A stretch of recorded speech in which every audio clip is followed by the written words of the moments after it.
Russia has launched a large-scale tank assault on Ukraine, but it did not go as planned. It ended up becoming the largest tank massacre in the Ukraine war.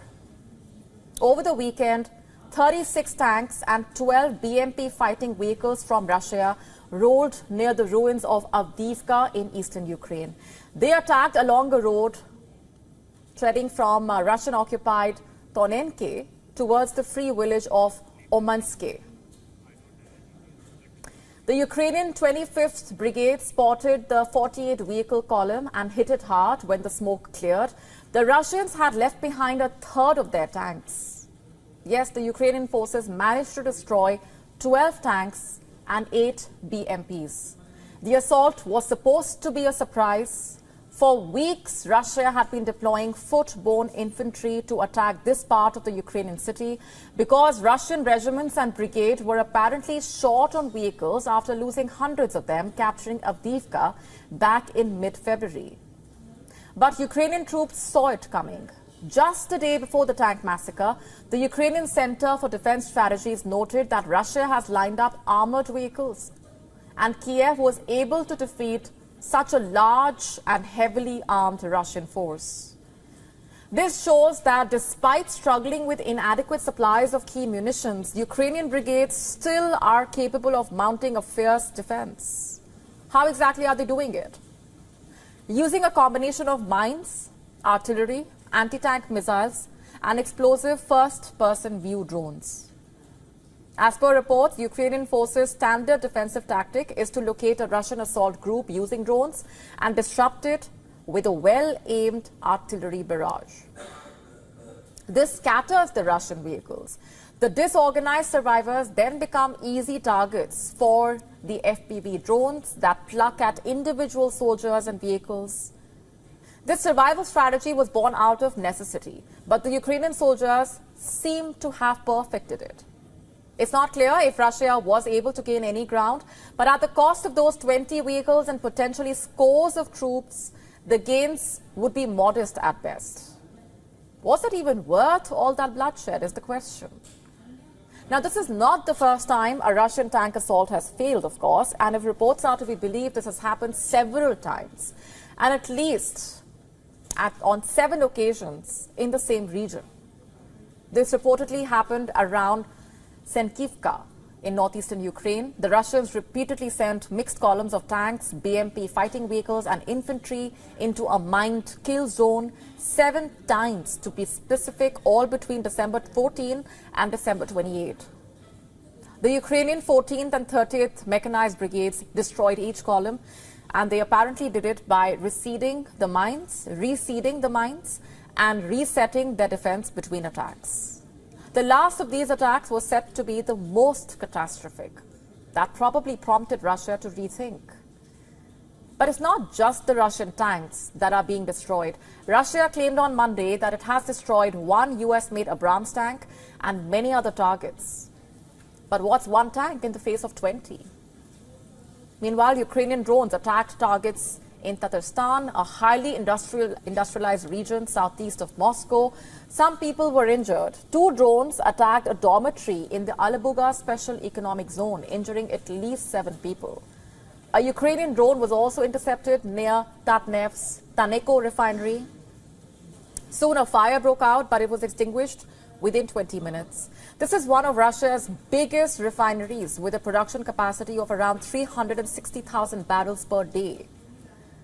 And Russia, on the other hand, has been targeting the Ukrainian power system. Despite that, the head of Ukraine's national grid company says a total collapse is unlikely. Listen to this. By attacking Ukrenergo's substations, they are trying to cut off big cities such as Kharkiv, Odessa or Kryvyi Rih from our energy system. They do this by causing limits of energy consumption on a local level. Their goal is to impose blackouts in some major Ukrainian cities. A collapse is an uncontrolled shutdown of most or the entire power system. This has not happened and will not happen. This scenario we consider as unlikely. You see, the fighting has escalated. Both the sides are exchanging fire, and yet an end game is nowhere in sight.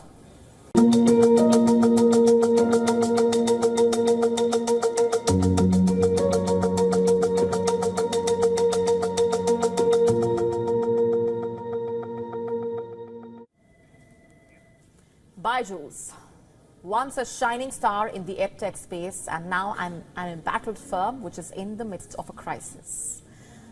There have been reports of salaries being delayed again. There are also reports of 500 staffers being laid off. Earlier, the company asked its employees to work from home because Byju's vacated all of its office spaces except for its headquarters at Knowledge Park in Bengaluru. In the latest, regarding the disbursement of salaries, the company, in a communication to the employees, said that it shares their frustration and that they are following a parallel line of credit to ensure that they receive their salary by the 8th of April.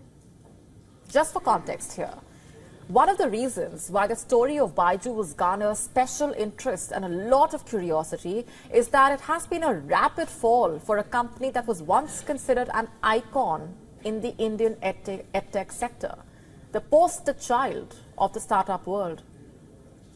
By now, most of you would have heard of Byju's. The services range from online tutorials to offline coaching. The popularity of the edtech giant was growing leaps and bounds.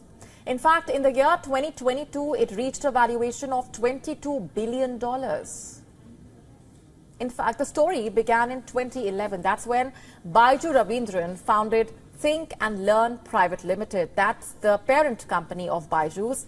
Ravindran comes from a family of teachers. It was quite a glorious start for Byju's, the learning app in 2015, the flagship product of the company. It was claimed it witnessed 2 million downloads within 3 months of being rolled out. In fact, during the COVID-19 pandemic, Byju's popularity skyrocketed. And it seemed like there was no looking back. It looked like Byju's was unstoppable. But over the last year, things have changed, and how? The popularity has plummeted. There have been multiple setbacks. It's been a tumultuous fall after a rapid rise.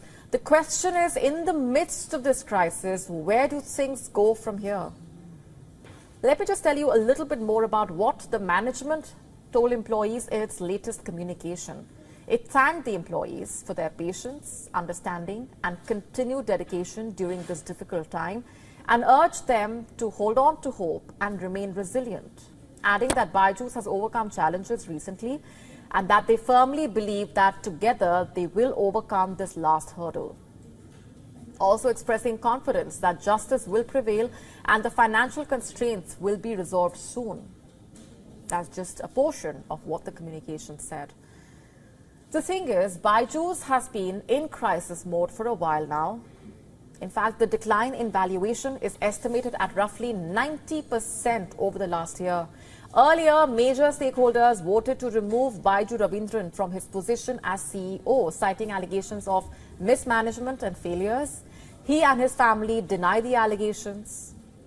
Baiju Ravindran claimed earlier that the resolution was passed in a meeting that saw the presence of only a small cohort of select shareholders. Ravindran labelled the meeting a farce and challenged it in court. But one thing is clear, Baiju Ravindran has seen support dwindling as far as key investors are concerned.